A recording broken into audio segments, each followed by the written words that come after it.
Assalamualaikum warahmatullahi wabarakatuh. Selamat pagi semua anak-anak. Semoga kalian dalam keadaan sehat dan selalu dalam lindungannya.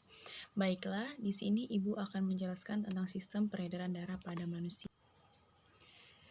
Pada sistem peredaran darah manusia itu ada alat peredaran darah dan ada macam-macam peredaran darah.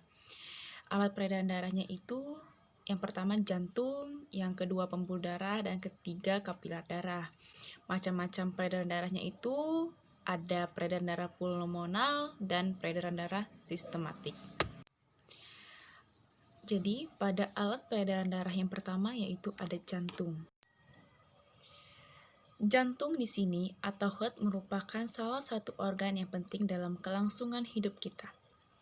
Telah kita ketahui bahwa jantung memompa darah ke seluruh tubuh untuk menyediakan oksigen beserta zat-zat lain untuk kepentingan sel dalam tubuh kita.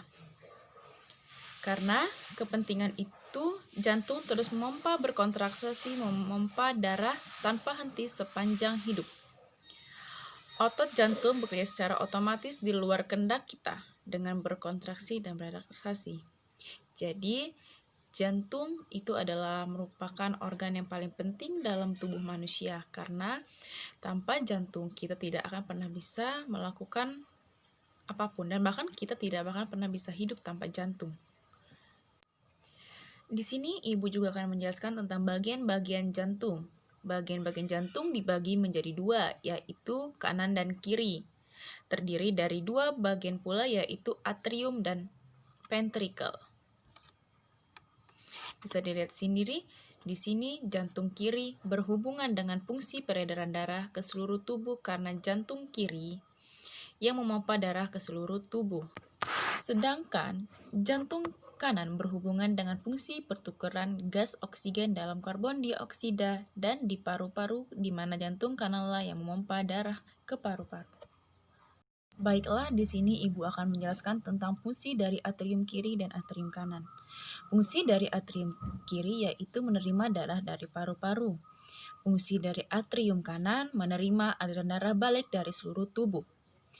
Fungsi dari ventricle kiri memompa darah ke seluruh tubuh. Fungsi dari ventricle kanan memompa darah ke paru-paru. Jadi, atrium dan ventricle dipisahkan oleh suatu katup yang berfungsi mencegah baliknya aliran darah dari ventricle ke atrium yang secara normal darah mengalir dari atrium ke ventricle. Jadi, pada gambar di atas kita bisa mengetahui di mana saja bagian-bagian jantung seperti aorta, pulmonari, terus atrium kanan, atrium kiri dan sebagainya. Bisa kalian pahami di mana letak-letaknya fungsi jantung dan bagian-bagian jantung. Di sini juga ada cara kerja jantung. Cara kerja jantung itu dibagi menjadi 5 tahapan atau 5 step. Yang pertama yaitu pada saat atau pada setiap berdenyut, setiap ruang jantung mengendur dan terisi darah di setiap diastol. Yang kedua, darah yang kehabisan oksigen dan mengandung banyak karbon dioksida dari seluruh tubuh mengalir melalui 2 vena terbesar. Yang ketiga, dari bilik kanan akan dipompa melalui katup pulmonari. Yang keempat, darah yang kaya akan oksigen mengalir di dalam vena. Yang kelima, darah dalam serambi kiri akan didorong menuju bilik kiri yang selanjutnya akan memompa darah bersih ini melewati katup aorta. Letak jantung pula terletak dalam rongga dada dilindungi oleh rangka dada yaitu tulang dada, tulang iga, dan tulang belakang. Jantung terletak dalam dada bersama dengan paru-paru yang terdapat di antaranya. Posisi jantung berada agak sebelah kiri dari tulang dada. Jantung dibungkus oleh suatu lapisan yang disebut perikardium.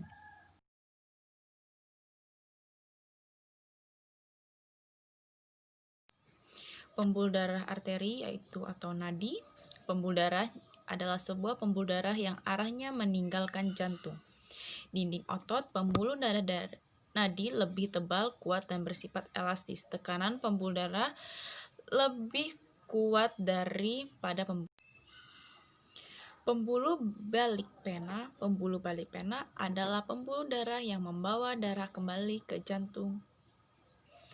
Dan juga secara garis besar dibagi menjadi dua, yaitu pulmonalis yang membawa darah kaya oksigen kembali ke serambi kiri, dan vena cava membawa darah kaya oksigen dari tubuh menuju serambi kanan jantung.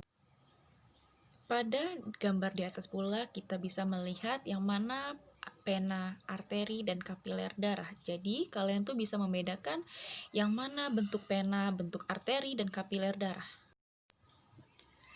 Jadi di sini pula kita akan bisa melihat bentuk dari arteri itu seperti apa dan bagian-bagian dari arteri itu seperti apa. Baiklah, kita memasuki yang ketiga alat peredaran darah, yaitu kapiler. Kapiler darah. Kapiler darah yaitu saluran darah yang terkecil. Kapiler darah menghubungkan arteri dan vena. Dinding kapiler darah hanya sebesar satu sel atau setebal satu sel.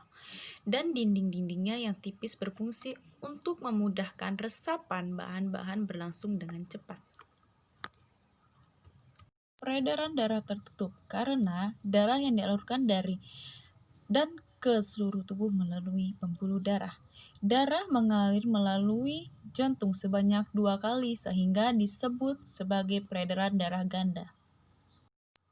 Di sini Ibu akan menjelaskan macam-macam peredaran darah, yaitu peredaran darah sistematik, biasanya disebut juga peredaran darah panjang atau besar, yang dimana mengalirkan darah dari bilik atau ventrikel kiri jantung, lalu peredaran darah pulmonal.